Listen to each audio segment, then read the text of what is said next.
بسم اللہ الرحمن الرحیم۔ ناظرین، وی لاگ نمبر ہے 295 اور آج کی دوسری قسط ہے اور مین ہیڈنگ وہی چل رہا ہے، نئے معاشرے کی تشکیل، اور سب ہیڈنگ ہے مسجد نبوی کی تعمیر۔ ناظرین پیج ہے 254۔ ناظرین یہ کتاب جس سے ہم یہ واقعات آپ کے سامنے رکھ رہے ہیں یہ ہے سیرت النبی کی کتاب۔ اس کتاب کے رائٹر ہیں مولانا صفی الرحمان مبارک پوری رحمۃ اللہ علیہ۔ اس کتاب کا ٹائٹل ہے الرحیق المختوم، سیرت النبوی صلی اللہ علیہ وسلم پر دنیا بھر میں اول انعام یافتہ یہ کتاب ہے۔ رابطہ عالم اسلامی مکہ مکرمہ کے زیر اہتمام منعقدہ سیرت نگاری کے عالمی مقابلہ میں اول آنے والی عربی کتاب کا اردو ترجمہ۔ بسم اللہ الرحمن الرحیم۔ یسقون من رحیق مختوم، یہ لوگ سرے بمہر شراب پلائے جائیں گے۔ بسم اللہ الرحمن الرحیم۔ وَإِن تُطِيعُوهُ تَهْتَدُوا، اور اگر اس کی فرمان برداری کرو گے تو راہ پاؤ گے۔ اے ابو عبیدہ رخصت پیکار دے مجھے، لبریز ہو گیا میرے صبر و سکوں کا جام، بے تاب ہو رہا ہوں فراق رسول میں، ایک دم کی زندگی بھی محبت میں ہے حرام۔ مسجد نبوی کی تعمیر یہ ہمارا ہیڈنگ ہے۔ اس کے بعد نبی اکرم صلی اللہ علیہ وسلم کا پہلا قدم یعنی حضرت ابو ایوب انصاری کے گھر منتقل ہو جانے کے بعد، اس کے بعد نبی اکرم کا پہلا قدم یہ تھا کہ آپ نے مسجد نبوی کی تعمیر شروع کی اور اس کے لیے وہی جگہ منتخب کی جہاں آپ صلی اللہ علیہ وسلم کی اونٹنی بیٹھی تھی۔ اس زمین کے مالک 2 یتیم بچے تھے۔ آپ صلی اللہ علیہ وسلم نے ان سے یہ زمین قیمتاً خریدی اور بنفس نفیس مسجد کی تعمیر میں شریک ہو گئے۔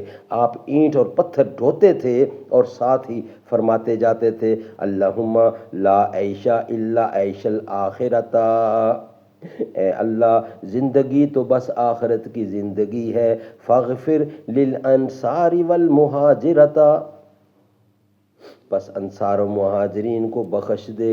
یہ بھی فرماتے تھے، حاذل حمال لا حمال خیبر، حاذل حمال لا حمال خیبر، حاذا ابر ربنا و اطہر، یہ بوجھ خیبر کا بوجھ نہیں، حاذل حمال لا حمال خیبر، حاذا ابر ربنا و اطہر، یہ بوجھ خیبر کا بوجھ نہیں، یہ ہمارے پروردگار کی قسم زیادہ نیک اور پاکیزہ ہے، یہ ہمارے پروردگار کی قسم زیادہ نیک اور پاکیزہ ہے۔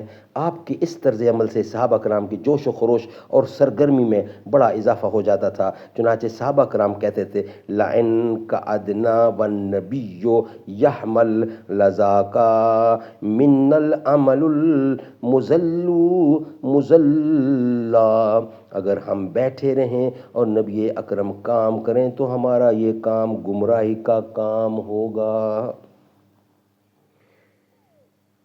سبحان اللہ سبحان اللہ۔ ناظرین یہ ویلاگ یہاں ہی کمپلیٹ کرتے ہیں، نیکسٹ ویلاگ میں انشاءاللہ بقیہ حصہ ہم آپ کے سامنے ڈسکس کریں گے۔